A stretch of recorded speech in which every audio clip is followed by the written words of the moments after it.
let's hop into something I wanted to discuss, and I can't name Washington, so Washington may not get the complete including. If you're from Washington, please chime in on this. What was your favorite Prop 215 brands? In California, Prop 215 was the medical days. A lot of people might not have them. So here's some of the ones that I had, and this is in no order. This is just some of the ones I had. Moxie, one of the biggest brands in my opinion. They were like, if not, they were like one of the 710 labs of that generation. Or and there's other brands that we can compare it to, right? But Moxie was way ahead of their time. They had amazing genetics. They had crosses nobody else had. In fact, people are still growing some of those crosses, and they're considered rare. Gold Coast, another brand that I and personally, they ran not only a lot of Crockett stuff, but they ran all the bangers, bro. And they always had some of the best flavors, period. So Moxie and them were my two favorites right off the bat. Another brand that I really loved was Vader Extracts. Vader Extracts, super dope. I mean, there you would I'd have to go to L.A. and we went to L.A. pretty often, but we would have to go to L.A. and go to an event that they're at just to get this directly because we really wanted it. Like I could buy Gold Coast and some of those other ones back home, but everybody else was taxing for shit so much that finally I just started going to L.A. So Vader was another one. Another one that I went to L.A. a lot for. Banff, BAMF. They they had not only some of the first rosin that I tried that was like crazy, like insanity, but their BHO was so good that it literally it took it by storm, bro. I remember at one point people were selling their grams for like $110 of shatter. So that's just to clarify.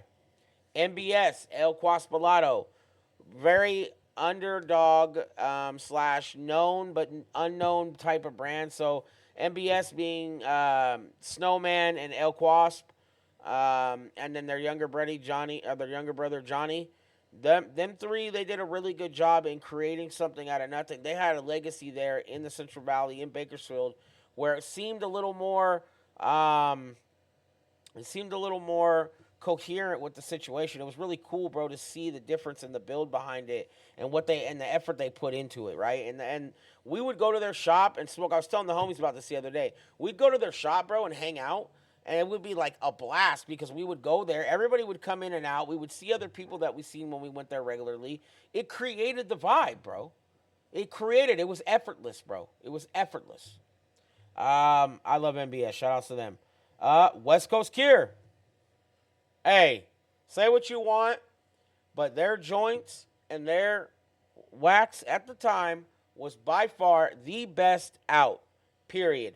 They made some of the best OGs. Now, minus Green Thumb Danny beating Hardcore OG there at Chalice that year. That was an interesting year, right? That's another one of those ones that we got to kind of like weigh the pros and cons on. Shout out to Green Thumb Danny also. West Coast Cure, though, having such a large plateau and build and like things that were going on. And there was a lot of bad stuff too, don't get me wrong. But even their cheaper grams at the time back then, the OGs were OGing, boy. They were bussing. You never missed on those. Who else? My bad. I'm sorry. Loud Pack Company. Man, Loud Pack had all the Crockett DNA strands, just like Gold Coast.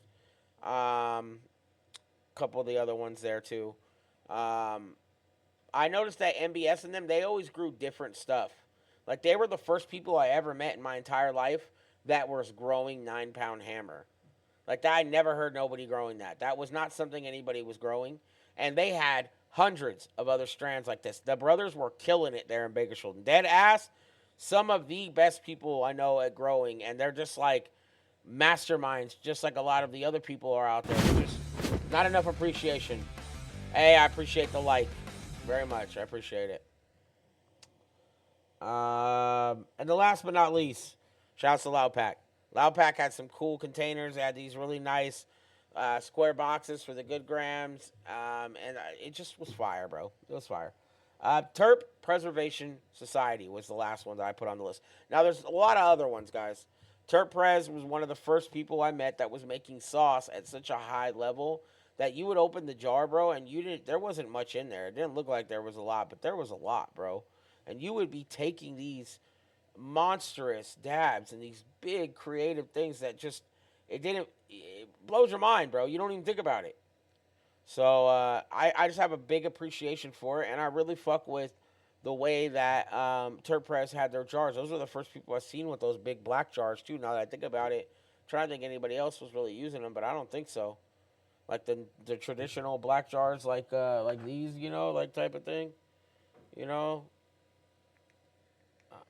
Um, but yeah, I like I said, I look at it a little differently than some people, and the Prop 215 realm really set us up to have a different way of life when it came down to us jumping into this personal one, right? Into this recreational life, a lot different. But I want you guys to let me know if you're from California, what was your favorite brands from the Prop 215 realm, or if you were smoking those brands then. Maybe you're from Oregon and you came down and got them. Maybe you're from Washington. Maybe you're from Nevada. I don't know. Let me know also what was your favorite medical strands that you were buying before it went recreational in your state. All right, let me know what you think. Follow us below. Born Evil Studios, most of all, Terp Report. Let's get it.